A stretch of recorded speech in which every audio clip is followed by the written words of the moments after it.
The digital switchover is just around the corner for Christchurch and most of the South Island, and the message from the government is clear. Switch to digital or you won't be able to see television. That message isn't getting through to some, though, and Broadcasting Minister Craig Foss is in Christchurch to spread the word. Good morning to you.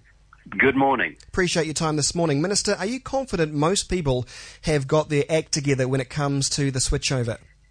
Yes, about 92% of people across the South Island have switched to digital, and there's about 7 or 8% to go. We never get to 100 actually, but 25 days to go before the analogue is switched off. So now there's about 98% of people are aware of the need, so now's the time for action. If anyone wants to watch TV after the 28th of April, they do need to go digital via a set-up box or Sky or Igloo or Telstra or even Vodafone now, to make sure that they can continue watching TV after the end of April.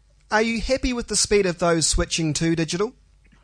Yeah, look, people have done a fantastic job. Remember, Hawke's Bay and the West Coast have already gone digital at the end of September last year without too much drama at all. And in fact, the South Island, 25 days out, is still ahead of where Hawke's Bay was at the same stage. So people don't have to buy a new TV. That's a very important point. They just buy the set-up box, the Freeview box, which is not too expensive, and that a few cables from that to the TV will allow them to watch digital TV. And there are incentives for pensioners when it comes to Freeview, I understand. Not quite pensioners, those over 75 with an invalid's card or veterans, community services card or veterans. It's quite a targeted assistance package. But of course, with 92% of households already gone digital, many of older people have already gone digital and have incurred that cost. So yes, there's a very targeted approach. In fact, we did one of the installations this morning for someone that's been assisted, and that was really neat to see that in action for a gentleman who circumstances had just put him in a place where he needed the help, and we were grateful to deliver it to him. Minister, I want to turn our attention now to taxpayer-funded bodies. How do you feel about taxpayer-funded bodies funding commercially successful television shows in New Zealand? Well, it is hard in New Zealand and funding various bodies. Look, New Zealand On Air has been going very well for quite a few years now, 20-plus years, I think it is. And remember, they fund everything from documentaries to maybe some of the lighter entertainment to some of the talent shows you see on TV. I actually think they're doing a great job. Some of the programs do enjoy commercial success later, but it's only that initial funding that helps get them up off the ground and allow Kiwi stories and Kiwi characters to come through. Well, speaking of Kiwi characters, what do you make of the GC? It's going to be funded by the Maori Broadcasting Agency to the tune of $420,000 taxpayer dollars. This is money that at the end of the day helps TV3's bottom line, which is a privately owned company. Is that fair? Well, TV3 is, or MediaWorks is, and TVNZ has to operate in a similar vein, actually, as does Sky via Prime. Yeah, look, I am. I mean, I'm not responsible for the Maori Broadcasting Agency other than NZ On Air. It's my responsibility. But they sponsored that last year or got it off the ground. But a couple of facts. The GC, although, it made a few waves around the place, that is one of the most watched TV programs funded by NZ On Air ever. And it was in hundreds of thousands of people watched it, particularly in a young Maori demographic. So therefore, why should it deserve to get taxpayer-funded dollars if it is such a commercial success then, Minister? But you don't know if it's a commercial success until after it's got up and running. But ratings equal commercial success. Well, they do, that's right, and that was shown in prime time. But remember, a lot of what New Zealand On Air funds is not necessarily prime time and doesn't attract the audiences like that. I mean, they got a fair bit of grief for funding that, and then once the success started to hit, people said, oh yeah, that's not a bad thing to do. Now they've enabled someone else to pick it up and run with it, and that same NZ On Air funding will be out to fund something else now. Nothing wrong with anything being commercially successful. I think that's fantastic. But this is an agency whose aim is to promote Maori language and culture. And I put it to you, funding a show that promotes shallow idiots pretending to live the high life on the Gold Coast is not ideal funding model. Well, you'll have to ask them that, because I say I'm not responsible for them. I'm not shirking responsibility there at all.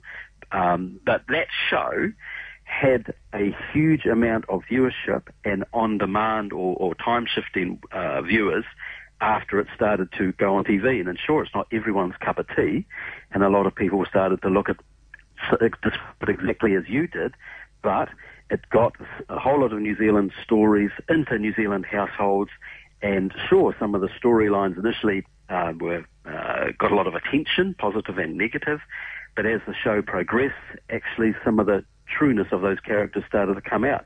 But remember, all of these agents are at arm's length of government. What they have to fund a certain amount of TV, of documentary style, of large screen style. Okay, look, I have to interrupt because you're going on a bit. TVNZ has replaced its overnight BBC World Service with paid infomercials, replacing quality with crap, as an advertising consultant Martin Gilmore said. Has he got a point there?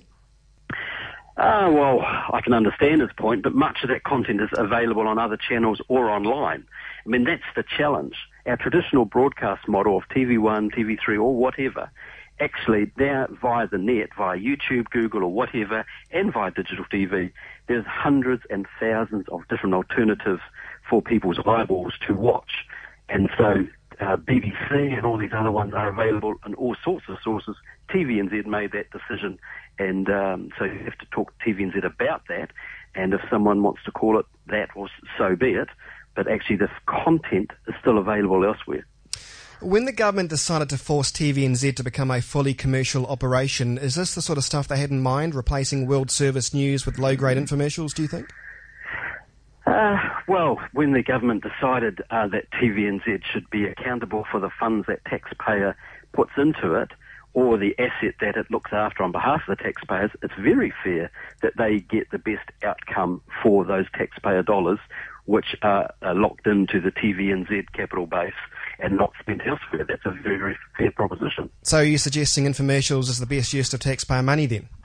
No, I'm not saying that at all. I'm saying TVNZ's making those decisions across its various channels, not just one or two, and taking up various opportunities to deliver traditionally broadcast online and however else they want to deliver their programs. I'm not making any comment on the quality of any of the programs.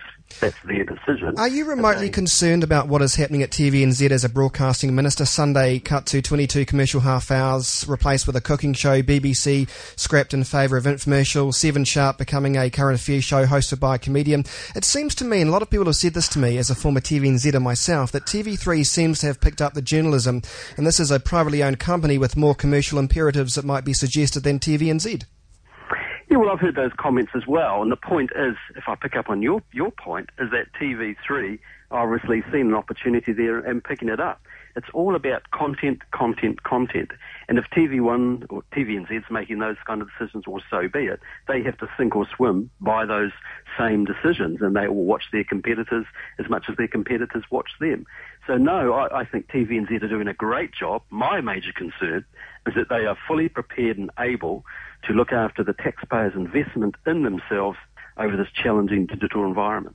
So, in terms of daily current affairs, to get your daily dose of current affairs, Minister, what would you watch, Campbell Live or 7 Sharp? Well, to get my daily dose, I've actually watched or read or listened a lot more before the 7 o'clock when those various shows are on. But if you had a choice, what would you prefer to watch, 7 Sharp or Campbell Live? Well, I wouldn't make that comment because actually the Minister of Broadcasting doesn't make those decisions or choices, but I get my current affairs from the paper, online, from the physical paper, from the radio, traditional or online, and on various news shows. Remember, I can watch yesterday's news right now on a tablet or an iPad or my laptop and get it real time, or I can record one of those programs and watch it whenever I like, and that's the kind of challenge that these broadcasters have to face down. They certainly do. We'll leave it there. Broadcasting Minister Craig Foss, enjoy your time in Christchurch. Thanks so much for your time this morning. Thank you. Goodbye.